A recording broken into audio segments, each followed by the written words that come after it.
So now let us get into the math mode of looking at things. Okay. Now I am going to formulate a mathematical model. Why? So far I have been comparing two random variables, I do not care about what is input, what is output, right. Now in the jargons I have defined what is called as a response variable, what is called as a factor. So response is my output, factor or treatment is my the way that has given rise to the response, the variable, the input that has given rise to the response, that is what response is basically, right. So now I am going to formulate a model between the treatment or factors and the response, and that model is going to be a linear model to begin with, and now I can complicate, and this also gives you a nice way of including interactions. Okay, we will look at this. So now what am I going to have? I am going to have yij. What is I, what is j? Any idea? 1 I is the factor. How many factors? Like how many treatments?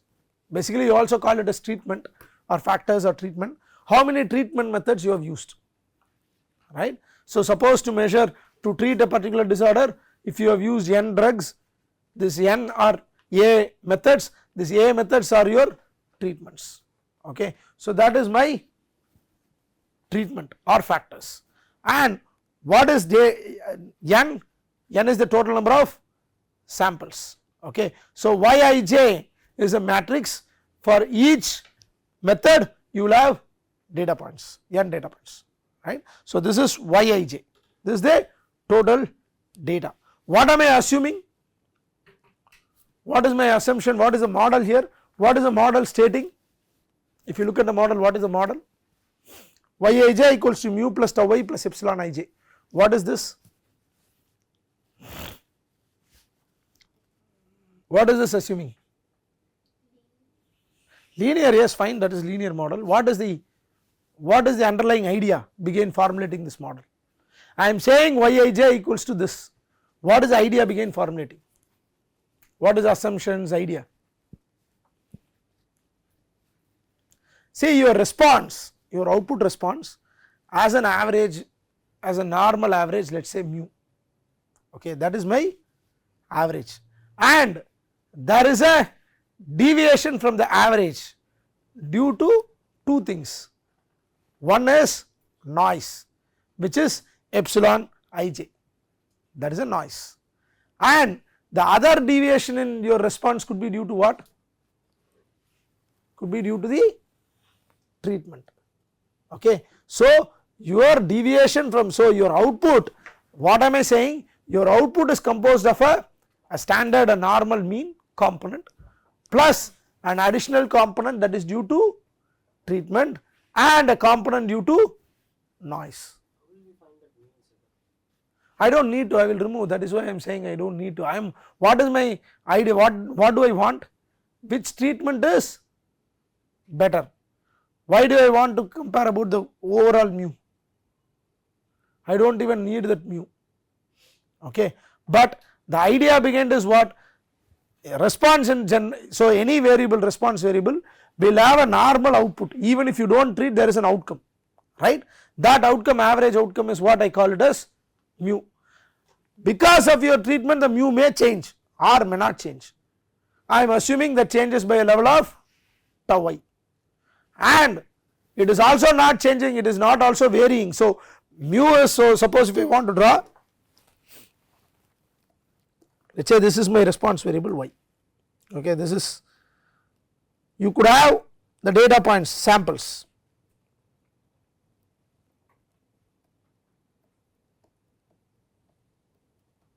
etc. Okay, let's draw this up to this. Okay. Now there is an average component, this is what I call it as mu. Then there is a deviation from mu, center value, because of what? Treatment and noise. Now the question is what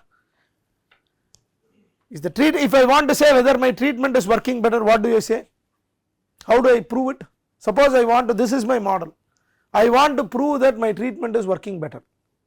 How do I prove? What do I want to prove? I mean statistically I want to say that this treatment is not equal to 0, that is my treatment is significantly contributing to the outcome. How do I do that? You understand the model now? Yij equals to mu plus, it is independent, not mu I, not mu j, mu plus tau I plus epsilon ij. What is epsilon ij?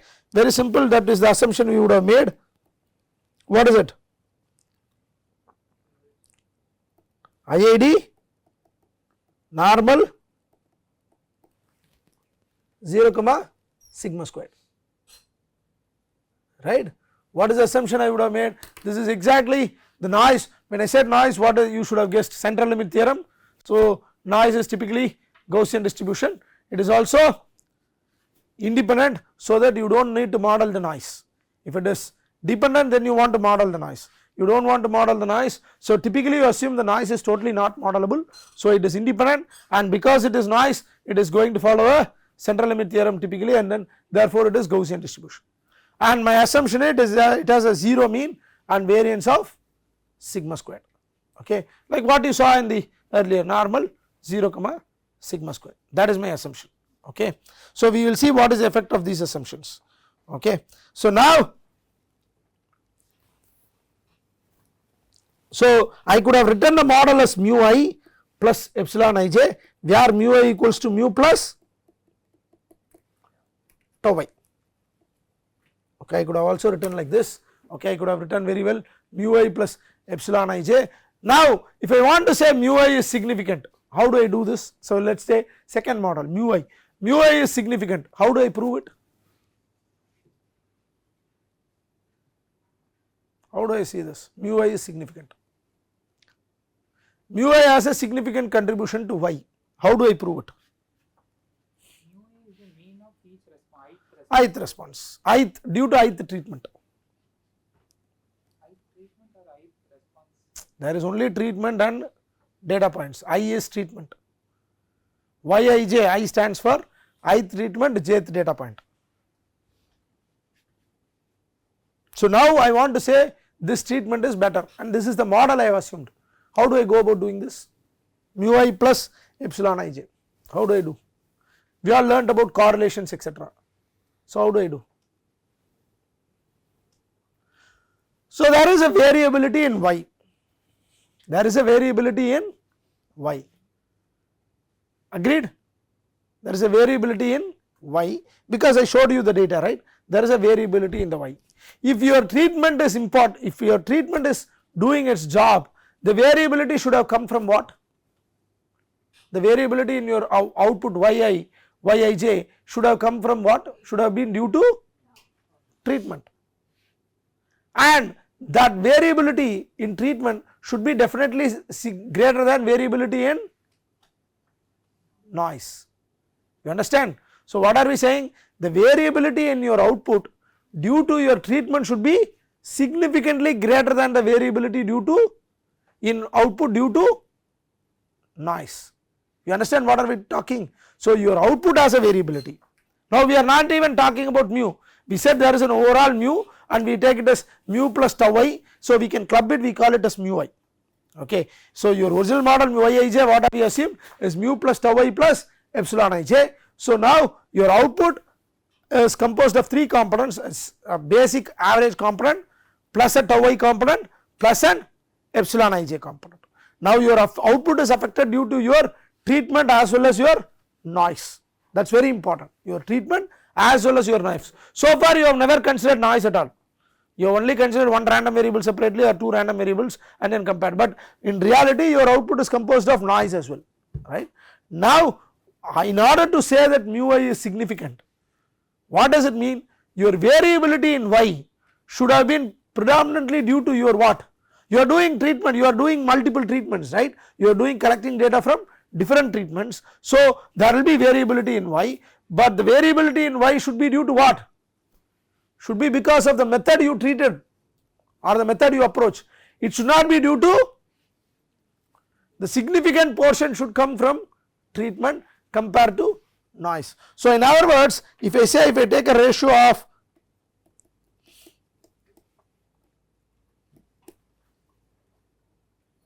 Now I am going to do simple F test, right. So I am going to check for ratio of the contribution due to treatment and the ratio of contribution due to the ratio of contribution due to treatment and noise. If this is significantly greater than 1, then what do I know?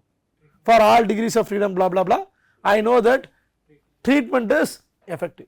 I do not know which treatment is effective, at least one treatment is effective. That is why the variability in Y is predominantly due to treatment. If this is close to 1, that means all your treatments are useless, basically it is equal to noise. You will always have variability in Y, right. You understand, you will always have variability in Y because there is always noise component. But the question to ask is this variability in Y can be attributed to treatment or should it be attributed to noise? That is the question you want to ask, right, and that is why two variances comes into picture. You understand, this is how we approach the comparison of mean itself using variance. Make sense? So with respect to the graph, can we see? We will come back, I will show you a better detailed one, okay. So let us understand this, okay. So I have 4 treatments, in this case I have 4 treatments, okay, and each of this is what? Mu I equals to mu plus tau I, okay. Now this is my first distribution, second, third, fourth, and what am I assuming? All of them are having same variance, the difference is only in the mean, that is due to treatment. Now my question is, are these all the means same or different? The variances are assumed to be equal, okay, that is an important catch, okay. The variances are assumed to be equal, and that is why I said your output is also normally distributed, because you are also assuming the noise to be also normally distributed, your output is also normally distributed. So in other words, your Y is typically is this, follows this, mu plus tau I follows this. There will be a variation in output because of the factors. Yes, all of, see the mean shifts, I want to capture that, I will come to that, I will want to capture that using the variance changes, okay. So let me come back to that, okay. You will see once I start analyzing this this thing. So we have Yij equals to mu I plus epsilon ij, we have mu I equals to mu plus tau I, mu is the mean of the ith treatment, okay, and each treatment defines a population that has a mean mu I. So each treatment itself is a population. Remember, we have population for treatment 1, population for treatment 2, population for treatment 3 and population for treatment n, and all of them influences your, each one of them influences your output, and we want to know whether at least one of them significantly influences your output Y. Make sense everybody? Clear? So if you go back to this, this is what? Treatment 1, treatment 2, treatment 3, like your biomedical case or whatever you want to relate it to. So these are my mu plus tau 1, tau 2, tau 3, and what am I assuming? The normal distribution I will come to, if you look at it, I am assuming this population is what? Normally distributed with same variance. I am not assuming the output is normally distributed with same variance, okay. I am assuming your inputs itself is, it's each one of them is a population, you all understand, each one of the treatment itself is coming from a population. So each treatment itself is normally distributed, okay, with an underlying population as mu plus tau I, mean as mu plus tau I and variance as sigma squared. Not SS is sum squared divided by n minus 1 is variance. The values are different because number of observations. Yeah, obviously, it is only a data thing, right. It is We assume them to be equal. in data you will never get them to be equal, it is only an assumption, right. So, because of the limited number of samples you will not get them anyway to be equal. Okay. So, I am having this 3 populations, 3 different populations, assumption is 3 different means are different, okay, and my null hypothesis is all of them are equal, my alternate hypothesis is at least one is different, okay, and each of them follow a normal distribution with same, you know, means, each of them follow a normal distribution with mean mu plus tau I and variance sigma square, same variance sigma square. This is the setting. Clear? So far so good, okay.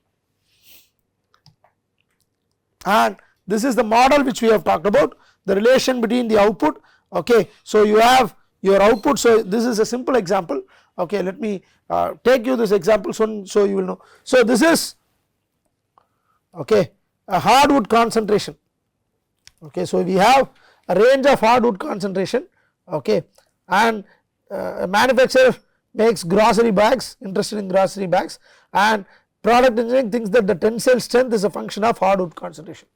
So, tensile strength and hardwood concentration are related, that is what they think. So, we will have this kind of problems everywhere in biomedical, all of the domains, I take across domains. So, this is my tensile strength in, these are my tensile strengths, okay.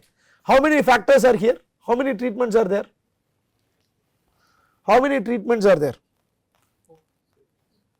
6 or 4 or what is it? How many treatments are there?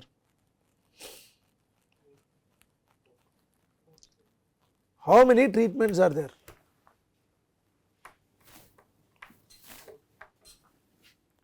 Look at this table, can you tell me how many treatments are there? What is a treatment? How many treatments are there? What is the treatment variable? Hardwood concentration is my treatment, because that is my input that I can change. So, how many levels of treatment? 4 levels. So, these are 4 levels. Where is the 6 coming from? Where is the 6 coming from? Huh? So, I have taken 6 specimens, 6 specimens, okay, okay.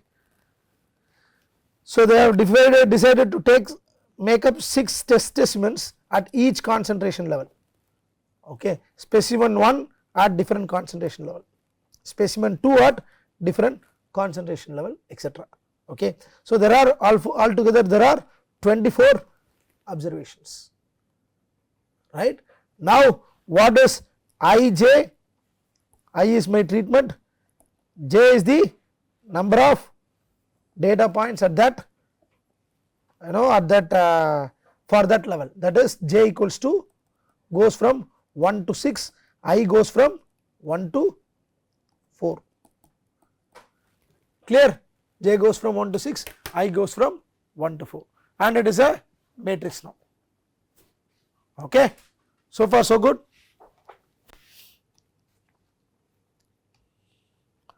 Now, what does this actually, what does this graph mean? I am saying this hardwood concentration itself at 5% follows what? This data point follows what? First row follows normal distribution with mean as mu plus tau I and variance as sigma square. The second also follows the same idea, but with mean mu is tau 2 and sigma square, same thing. Understood? Everybody? Clear? This is the assumption. Why do I need to make equal assumption variance? Why do I need to make equal variance assumption? These are the questions at undergraduate level you will never learn. At least at this level you should ask these questions. Why do I need to make this assumption of equal variance?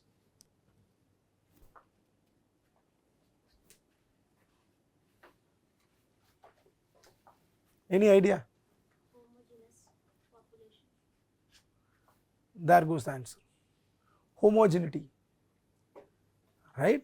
We are, so paired t-test, remember paired t-test, what did we do? we maintain homogeneity. If you do not maintain homogeneity, your results are going to be erroneous. That is why first question is random sampling and then try to maintain homogeneity. Okay. We are maintaining homogeneity here.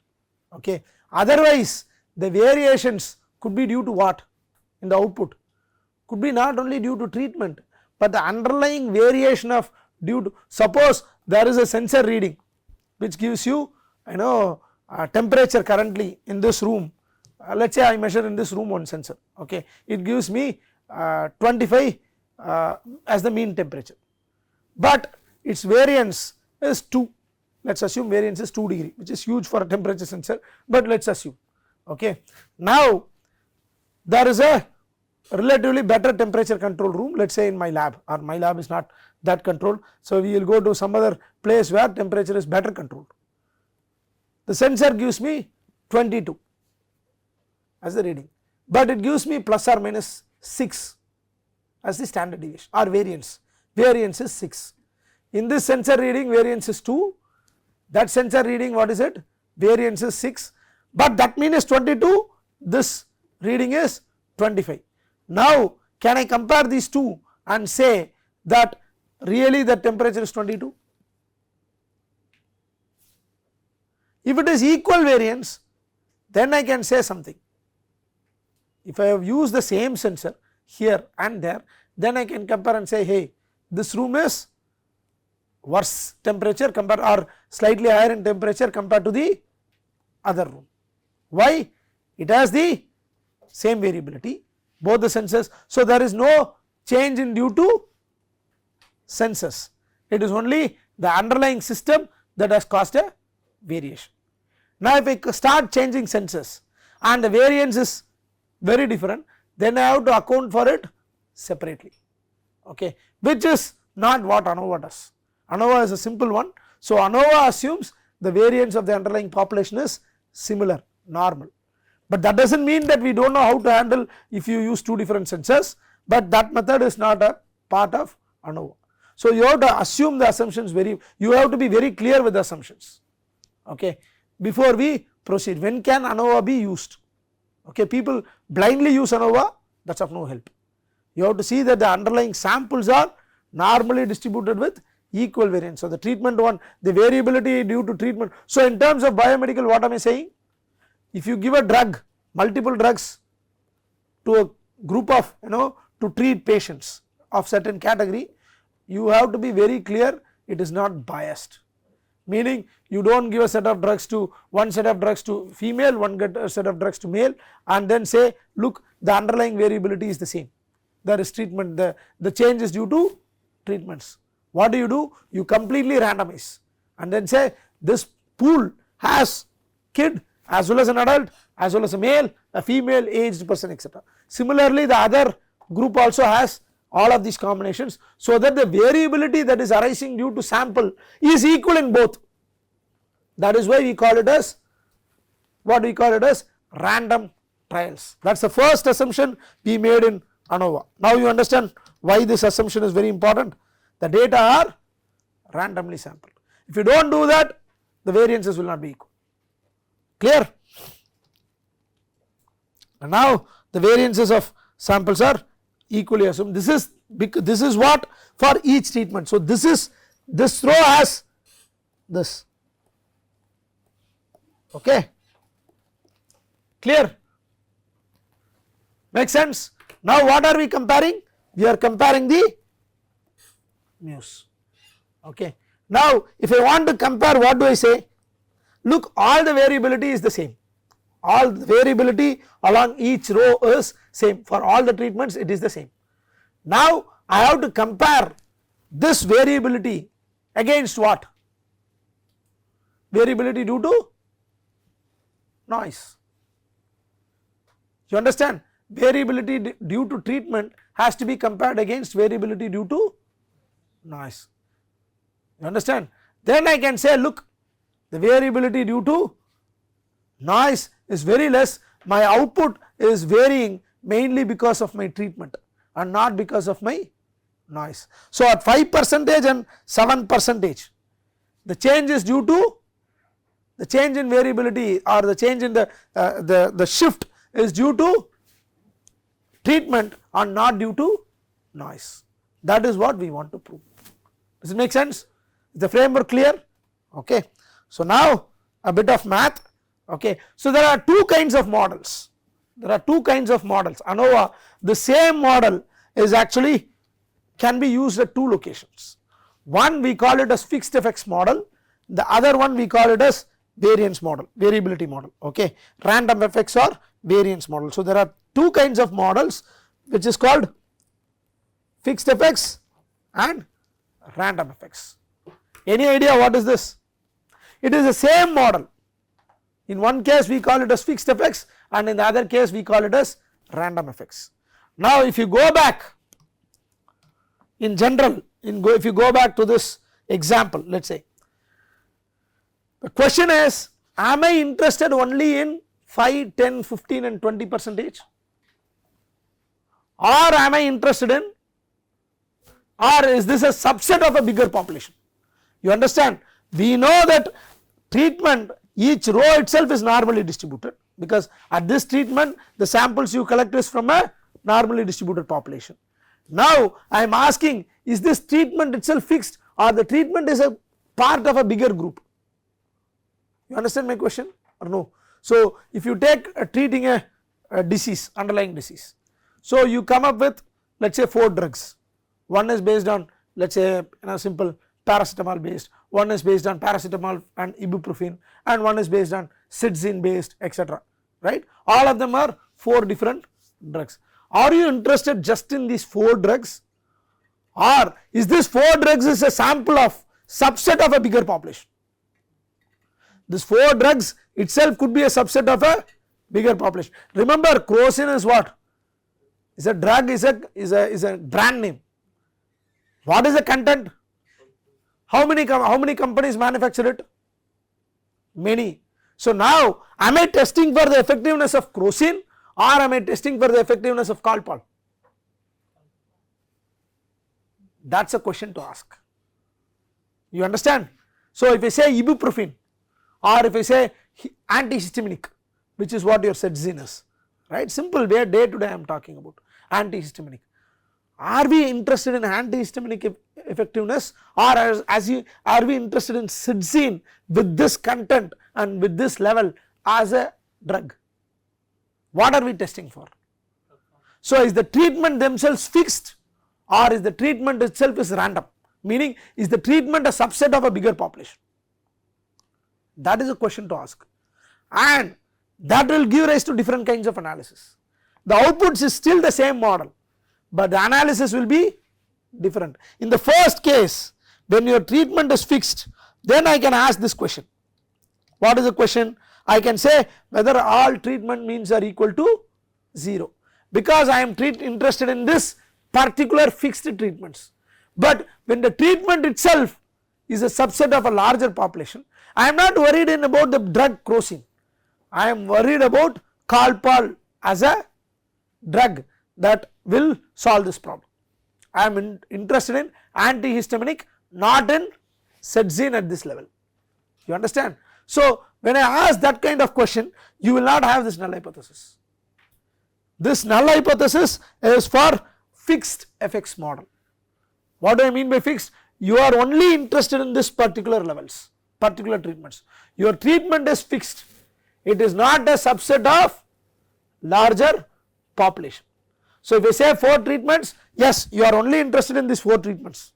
I only care about these 4 branded drugs, that is it. I am not cared about others. Then you are saying treatment is fixed. So that is called fixed effects model, and your null hypothesis is that all the treatments are same. Your alternate hypothesis is at least one treatment is different. Whereas if my treatment itself is a subset of a larger population, then it becomes what is called as random effects model, because your treatment is itself is a subset of a bigger. So remember how many things now we are laying up. Each treatment itself is outcomes are a random, and that comes from a normal distribution, and each of the treatments are all treatments are following a normal distribution with variance sigma squared, okay, and mean is just changing. and now this treatments itself is a subset of bigger population. That is where random effects model is. If these treatments are fixed, then we call it as a fixed effects model. So there are two kinds of hypothesis, one for fixed effects, the other one is for random effects model. So in here we will develop the hypothesis or analysis of variance for the fixed effects model.